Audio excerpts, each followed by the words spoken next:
Hello again, everybody, and welcome to the Mike Francesa podcast on the Bet Rivers Network, brought to you by Casamigos Tequila. Casamigos Tequila is brought to you by those who drink it. We come to you this evening on the Mike Francesa channel, on the Bet Rivers Network, on YouTube. After the Friday portion, there's still a couple of games underway, but look like we know what the results are going to be for Michigan State and Oregon. UConn wins again. They continue their amazing NCAA tournament streak, but I will tell you, and I'll get to that a little later on as I talk to you about the Sunday games, I think that will be the end of the road for UConn. They won tonight. It wasn't pretty. They played tough defense, which they haven't many times this year. They got play from Caravan down the stretch, which they haven't gotten many times this year.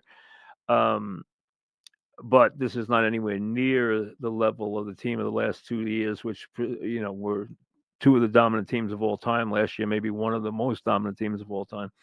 And they will meet a Florida team that I think will end their tournament, but we'll get to that later.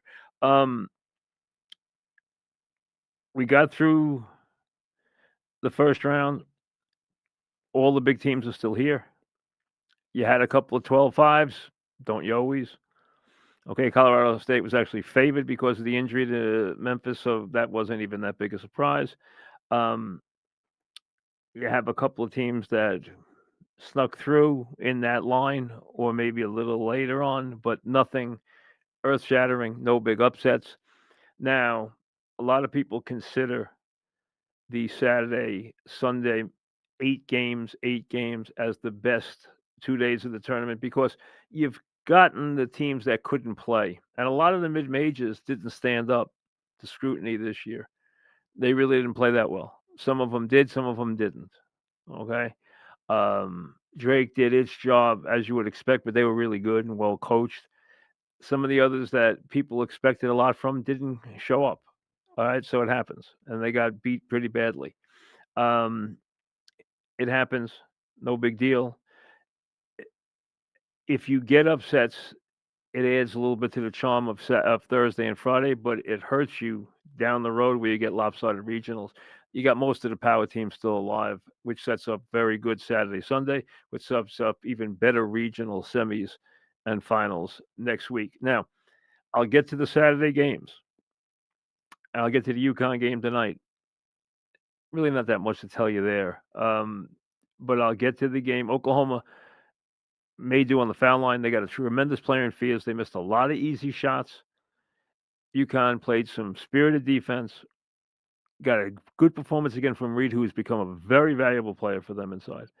But they're lacking in a lot of areas, and they're very vulnerable, which will set up Sunday. Now, 2 other stories I want to get to, and then I'll come back to the NCAA tournament for the Saturday matchups and touch on a little bit of the Sunday. I'll save Sunday for tomorrow after we get through the Saturday games. I guess I'll save the UConn game for then, too. 2 stories. The first, the Giants, and I have to admit, for me, surprising. Does it mean that is the signing of Jameis Winston?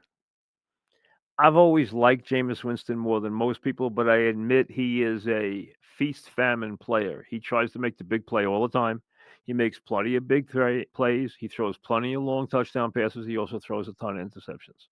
That's been Jameis Winston's game. He is not an upper echelon quarterback. He deserves to play in this league. He can play in the league. He can win a game in this league, but he's not an upper echelon quarterback. The question this begs right now is not whether the Giants are going to try and draft a quarterback in the draft. I think they will. I think they have planned that all along. The question is, does this mean the end of Aaron Rodgers? Did they sign Winston to a very reasonable contract? $8 million for a quarterback is nothing. Some incentives thrown in could make it even more than that, but $8 million a year for 2 years. For quarterback, that's chump change. Now, that gives them the veteran they needed in the room. Sorry for you fans, they didn't consider DeVito to be the veteran in the room. They intend on bringing a youngster into the room. Whether they're going to trade up and take Cam Ward, I don't know. Um, I doubt they would trade up for Sanders. I think they would trade up for Ward. I don't know if that's still on the table. We'll have to wait for the draft and see what Tennessee's up to. Now, I don't know if this means they have gotten the signals that Aaron Rodgers isn't coming. I don't know that. My understanding is they're still in on Aaron Rodgers in their own minds. Now, I don't know if Aaron Rodgers is still in on them. He left Pittsburgh without a contract. He negotiated with Pittsburgh. I don't know if he was physically in Pittsburgh. I don't care. He negotiated with Pittsburgh. He didn't leave. He doesn't have a contract. Minnesota's done with him. There has been all these rumors about San Francisco and Aaron Rodgers. I don't know if there's any truth to them. There's been talk of them trading Purdy. Okay. I do not want the Giants to trade for Purdy. I think if Purdy gets on a bad team, I think he's going to be a bad quarterback. I'm not trying to take him down, but he has been in the most quarterback protective and supportive system of any quarterback in the league. There's a lot of quarterbacks who would look good in that system. And with and that personnel, they are loaded with talent, and their system is really set up for very easy quarterback throws. I don't want him. I'm not knocking him. He can play in the league. I'm not trading for him, and I'm not trading upper echelon picks for him. Now, there are rumors that he is on the block and that they might be considering bringing Aaron Rodgers home. Remember, that's where he's from. I don't know if that's true. I really don't. I'm not going to tell you and sit here and tell you I know. I know the rumors are out there. I don't know if there's any truth to them. With Aaron Rodgers, there's always so much smoke. You don't know what's real and what's not real. We know Pittsburgh was real to a point. I never saw the matchup with him and the Steelers in a lot of different ways. With Tomlin's mentality towards quarterbacks, with the organization's mentality towards players, I just never saw that as a great fit. I know Rodgers, and I've been told this, has been shopping to see what situations were available. I told you from my standpoint, I thought the perfect situation, and they didn't like it, was the Colts. I thought that was the perfect fit in terms of him going into a system. Well, the Jets were the perfect system, but they didn't have any interest in him, which I understand. Glenn wants to change the culture. I understand that. Okay, I do understand that. So I'm not derailing the thought process of the Jets now, because the Jets are in year one of a rebuild, and they can afford to take this. We're going to ground zero, and we're going to build up from there. They can afford to do that. Okay, now they have a team that they shouldn't do that with, but let's see how they play it. That's a story for another day. I don't know if there's anything to this San Francisco stuff. It's out there. I don't know if there's anything to it. Now, if there is, he's going to run there. Absolutely run there.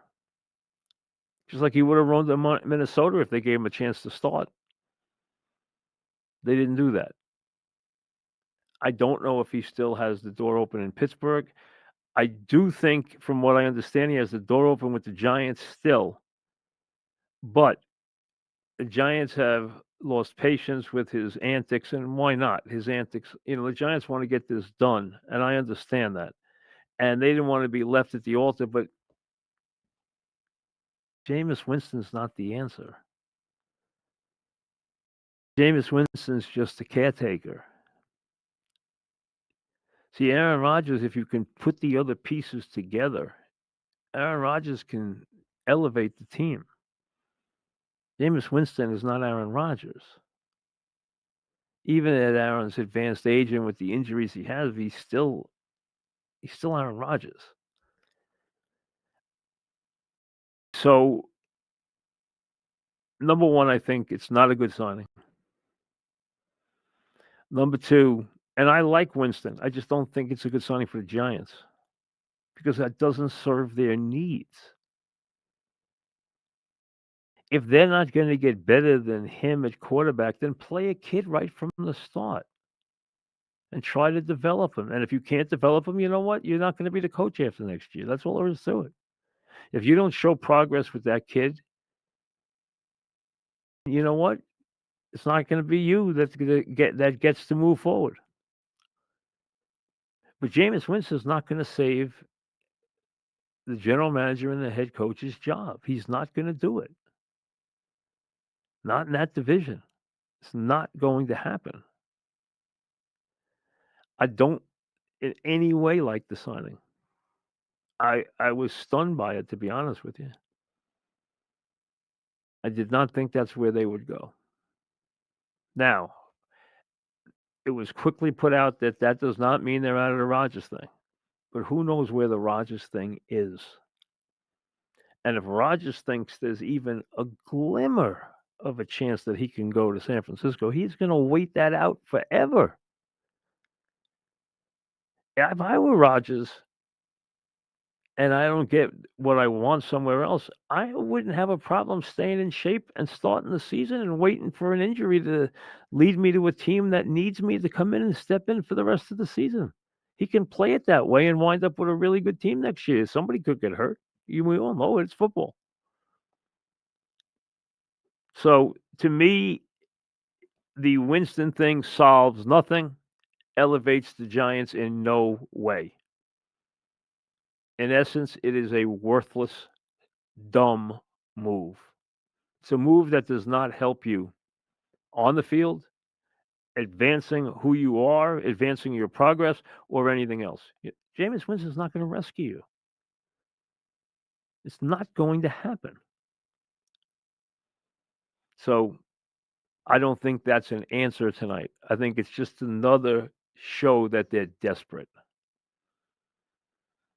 Now, to the other story, and that is the sudden if he had been ill, I don't know about it. The sudden passing of George Foreman at 76. There are personalities who have more than one act in American life. George Foreman had multiple ones. He was the flag waving giant at the Olympics.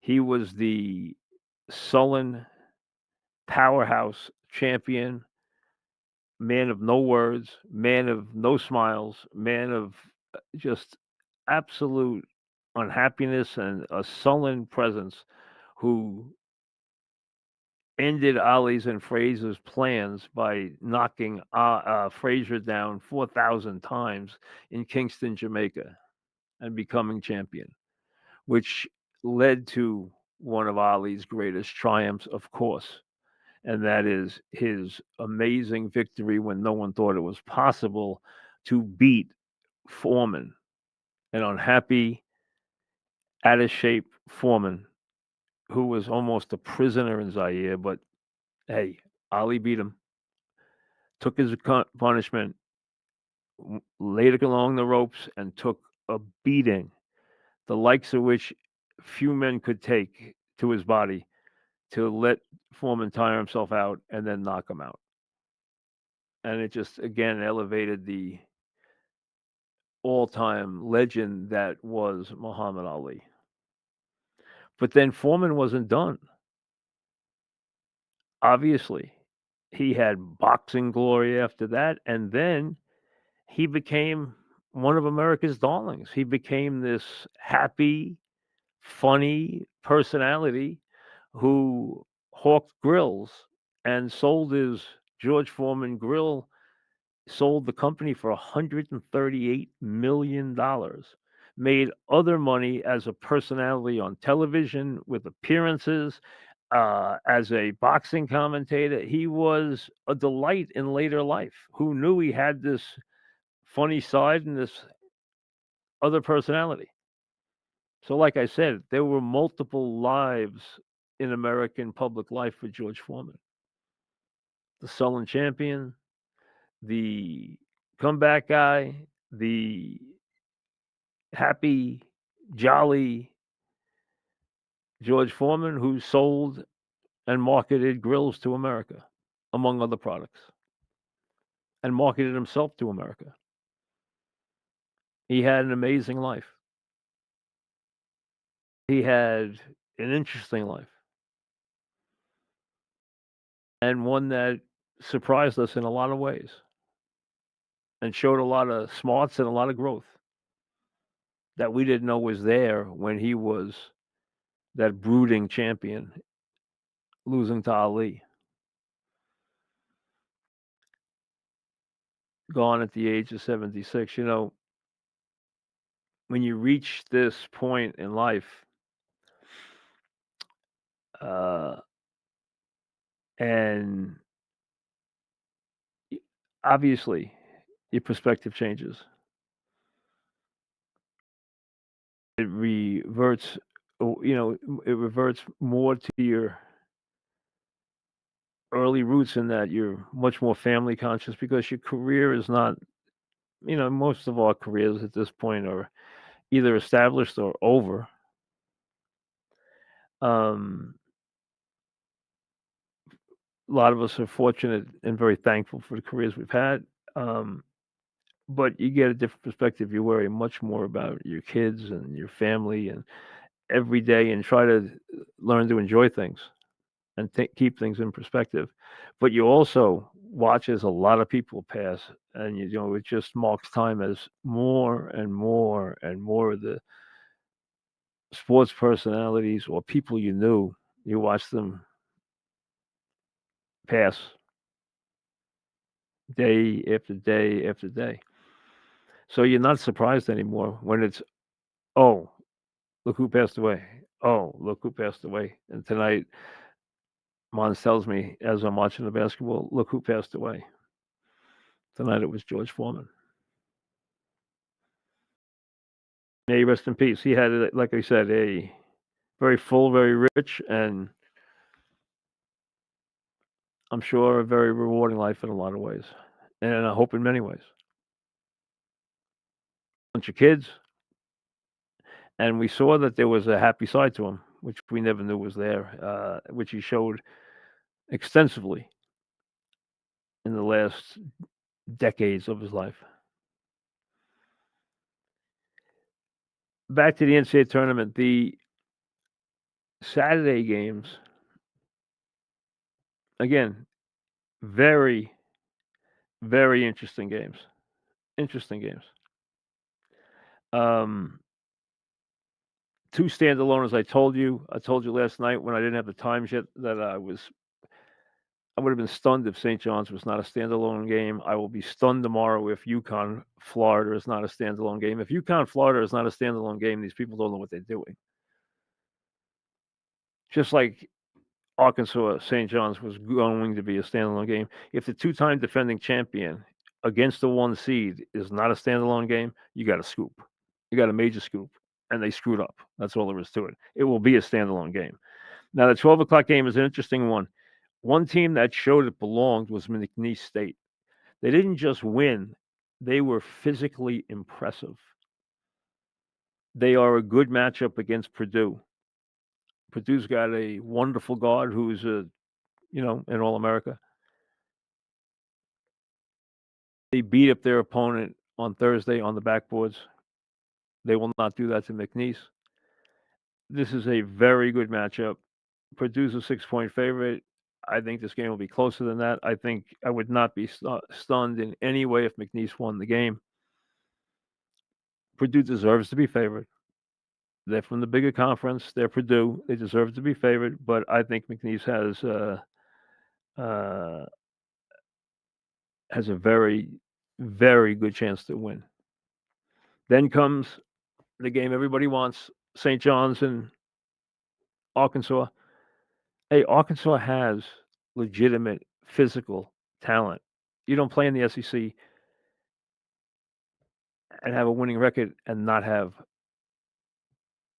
a lot of talent. It was on display the other night. We know that.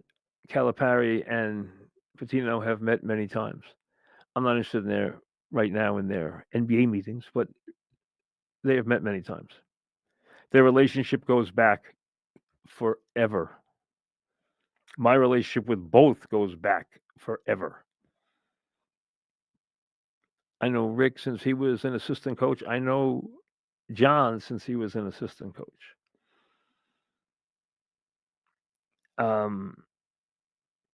They have had an interesting and at times highly competitive relationship. But I would think deep down they almost consider each other as like family, or Rick is big as a big brother.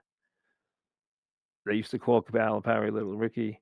I know everyone's dredging up that story. You know, that story that everyone is dredging up now. I gather it was told today in different places and was even mentioned on the radio, and I guess in a column somewhere. I don't know if that story's urban legend or not. People used to use a lot of tactics to try to recruit players. Louis got very upset when it got back to him. And again, I don't know that he did this. It's kind of become urban legend. John would never admit to it. That when John was an assistant at Pittsburgh, there was an intense recruiting battle going on, and he thought the recruit that he was trying to land when he was on the staff of Dr. Roy Chipman in Pittsburgh, that, and this is a long time ago, it's before you ever heard of John Calipari, that Louis was sick and that he wouldn't be there for the recruit's career because he was ill with a disease. The rumblings got back to Louis. Wasn't very happy about it, obviously, but no one knows if it's true. But hey, I guarantee you, recruiters have done worse. And that kind of stuff. Oh, this guy will retire. This guy will go to the pros. This guy's ill. This guy's that. People would use anything to sign a recruit in those days. That's the way the game was played. But that story has been making the rounds here in these last days. Also, that John came close to becoming the coach of St. John's. He never came close to becoming the coach of St. John's. Never. It's not true.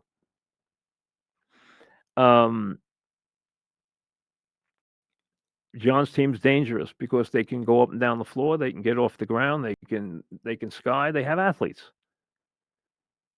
You don't beat Kansas if you don't have athletes. Case closed. You don't beat Kansas if you don't have athletes.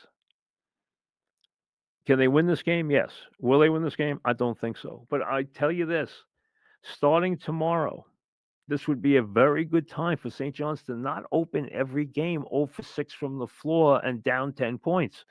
It's not something they want to continue as a practice as they go deeper into this NCAA tournament. And especially if they win tomorrow, if they go face Texas Tech or Florida next week in the regional, they don't want to start the games down 7 and 10 nothing, which is their want, which seems to be the way these games always start. And yes, they're an amazing second half club, but you don't want to keep doing this as the competition gets better.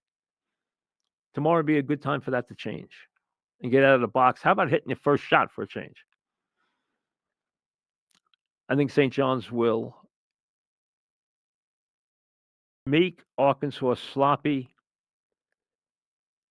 The defense and rebounding will lead them to victory, but they will not wear Arkansas out as they have worn out so many opponents.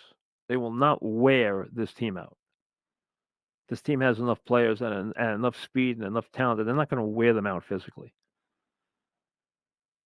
It's a great game for Calipari. He's got no pressure. If he wins this game, it's a huge win. It's also a rough loss if Pitino loses it. This is the game, folks, that St. John's can't lose. If they get beat at the buzzer by Texas Tech, it's going to be in the Sweet 16. It's going to be a bitter pill to swallow, but you're going to be able to justify it. If they get beat in the regional final by a great Florida team, and that Florida team is ultra impressive, you're going to say, okay, we had a great season. Not only won the Big East tournament, got a 2 seed, went to the regional, Going to the regional means a lot to St. John's. Every one of these steps means a lot to St. John's. A loss tomorrow as a right now 7.5-point favorite against Arkansas would be a terrible loss. This is a bad setup for St. John's.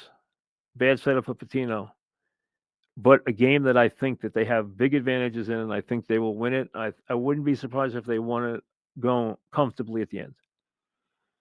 And after that, I told you, there's no more easy games. This is critical for them. This loss, if they went home tomorrow, would be disappointing, especially if it happened against John in Arkansas. But I don't think it will. Michigan plays Texas A&M. Very good matchup. Texas A&M is they're bricklayers too, and they're relentless on the board. They let Taylor shoot any shot he wants, and they go get the ball. Michigan has good big men. They turn the ball over a lot. They could turn the ball over a lot to Texas A&M tomorrow. In a very tight game, I like A&M. Drake against Texas Tech. Well, you know I've been a Drake guy, but this is a very hard matchup for them because they're going to play a Texas Tech team where everybody can score. And they said they'll have everybody available. Now, we don't know if that's true, but they're saying they will. They have a lot of weapons. They are well coached. They're 26-8 in a big league. They're a legitimate team. Drake's had a wonderful season. They're 31-3. Drake has to keep this game in the 50s. Now, Texas Tech can beat them in the 50s. I knew Missouri couldn't beat them in the 50s. Texas Tech can beat them in the 50s. The difference here is if it's not in the 50s, high 50s max, Texas Tech's going to win. If this game's in the 70s, there's no way Drake wins it. Drake has to control tempo and control the rhythm of this game. If they don't, they can't win it. If they can pull the upset. Texas Tech's a 7-point favorite. Legitimately, they're a legitimate team. Hey, they are the second favorite out of this region. They're ahead of St. John's. You know, they got more. They were less odds to win the region than St. John's was, even though they were the 3 seed and St. John's was the 2. They were 5-1, and St. John's was 6-1 to win the bracket. They were also less. Their odds were better, meaning less. Their odds. They were a bigger favorite to win the championship than St. John's was. They're a legitimate team. They just haven't been wholly healthy. Drake's 31-3, brilliantly coached by McCollum. I would expect McCollum to go to Iowa. I thought Indiana might go after him. They didn't. He's not an Eastern coach, so I don't think he plays into Villanova. He won 4 Division II championships. He's gone to Drake this year. He's gone 31-3. He's an Iowa native. I think he's the next coach at Iowa. Creighton, Auburn. Auburn, to me, was the 1 seed that didn't look good again. They're a 10-point favorite over Creighton. Creighton looked marvelous. They're playing as well as they can play right now. I give them a puncher's chance tomorrow. I'm getting 10 points to boot, but I give them a puncher's chance. But they're going to need the big man to play really well. And he didn't play great the other day. Other guys played great. The backcourt played great. They got a lot out of Jackson McAndrew. The other guys played great. The big man's got to play great in this game. And he's got to play big in this game. If he does, they have a chance. They really do. UConn's here. Creighton's here. St. John's is here. Xavier's gone. Marquette's gone. BYU, Wisconsin is an absolute pick'em. It's a 6-3 game. There's going to be a lot of shots from the perimeter. Who's ever shots are dropping is going to win the tight game. Either team could win this game. It's a 1-point line. I have no idea who's going to win the game. No idea. I don't love either one of the schools. They both can shoot the basketball a lot. BYU's got talent. Wisconsin, you know, has got a talent. One's 25-9, one's 27-9. I have no idea. The next game is fascinating. If you like basketball, this is a game you don't want to miss tomorrow. If you have to go in and out, You're going to watch the St. John's game at 2:40. Do not miss the Gonzaga-Houston game at 8:40. Gonzaga was not an 8 seed. The odds makers did not treat them like an 8 seed. They were not treated like an 8 seed if you look at how much their odds were to win the championship or to go to the Final Four. They were a 6.5-point favorite, and they destroyed Georgia in the 8-9 game. And they are only a 5-point underdog to Houston, and this is a dangerous game. This is a game that I guarantee you Houston and their coaching staff has been exceedingly worried about since the minute it came up on the board. They knew they were going to play Gonzaga. They have incredible respect for Gonzaga. Why would you not?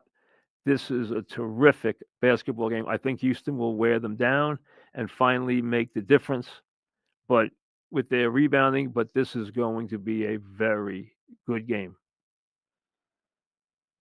UCLA, Tennessee. UCLA played very well. They're a good defensive team. They're well coached by Cronin. They're not usually a good offensive team. They were in game one. That's why they had an easy day. They get a rugged, underline rugged Tennessee team. If UCLA won this game, I would not be even a little surprised, but I don't think they will. I don't think they're as good. But this is going to be a ugly, banging, defensive game, and probably one that's close throughout. And I think Tennessee will prevail because they're better. But do not overlook UCLA and Cronin. Do not overlook Gonzaga. They are legitimate teams. So you got some really interesting games tomorrow. UCLA, Tennessee, very interesting. Gonzaga, Houston, fascinating. Even Creighton, Auburn, I want to see it. Drake, Texas Tech. I'm interested to see if Drake can do what they did and just run their system and play the way they need to play. Here's a team that is a system team with a 1-star and a terrific coach. And then Arkansas and St. John's. You can call it Patino and Calipari. To me, it's Arkansas and St. John's. It's a Arkansas team that is just starting to grow under Calipari. It is a St. John's team that is the best defensive team in the country that still has its flaws. But when it gets its game going and it turns people over and it goes from defense to offense quicker than any team in the country, and it plays that really good basketball like it did the first 6 minutes of the second half, they can play with anybody in the country. I think they will go to the Sweet 16, and I think they'll probably break a tight game open with about 10 minutes left and go on to maybe an 8 to 10 point win. This is the hurdle, folks. This is the one that would crush Pitino if he lost it. They can't lose this one. There's always going to be one in the tournament you can't lose. This is the one they can't lose. After that, you don't want to lose. You want to keep winning, but you can live with it once you get to the regional. And you don't want to get picked off by a first-year Calipari team. That would be tough to swallow. So this one, and if you're Calipari, you're loving this. You have no pressure on you. You're not supposed to win. You're not even supposed to be here this year. You've already knocked off Kansas. Now, if you turn around and knock off St. John's, what a year it turns out to be. They'll already be going crazy about them in Fayetteville and Little Rock. And their fans are nuts. You know that.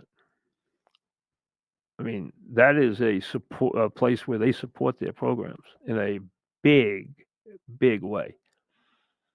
That's a heck of a school. It really is.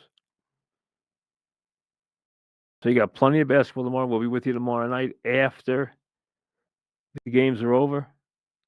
I think I'll wait till after the Gonzaga-UC game is finished. Then we'll come up and we'll talk about everything and set up Sunday, including UConn, and it's big winning streak against Florida. We'll see you later.